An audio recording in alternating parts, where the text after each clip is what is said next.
அனைவருக்கு அன்பான இணைய காலை வணக்கம். அங்காளேஸ்வரி அம்மன் கோயிலுக்கு வந்திருக்கோம். எப்பயுமே நாங்கள் மாலை போட்டோம்னா நாள் விரதத்தில் ஒரு நாள் நாங்கள் தலையோட தண்ணி ஊற்றிட்டு கல்பரை ஏற்றி வச்சு சாமி கும்பிடுவோம். முடிஞ்ச அளவுக்கு எல்லாம் நல்லதே செய்யுங்க.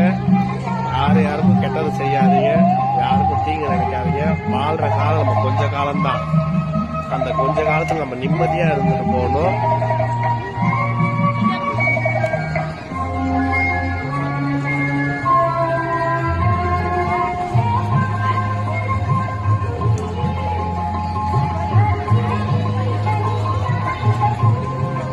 அது எங்க அம்மா யாருக்கும் மனசால கூட ஒரு கெடுதல் நினைக்க மாட்டாங்க. அதை பாருங்க,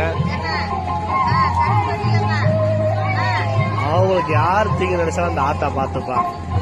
இந்த ஆத்தாவோட குழந்தை அவங்க எல்லாரும் நல்லா இருக்கும்னு தான் நினைக்கிறாங்க. அப்ப அந்த அம்மா பார்த்துப்பா எல்லாரும்.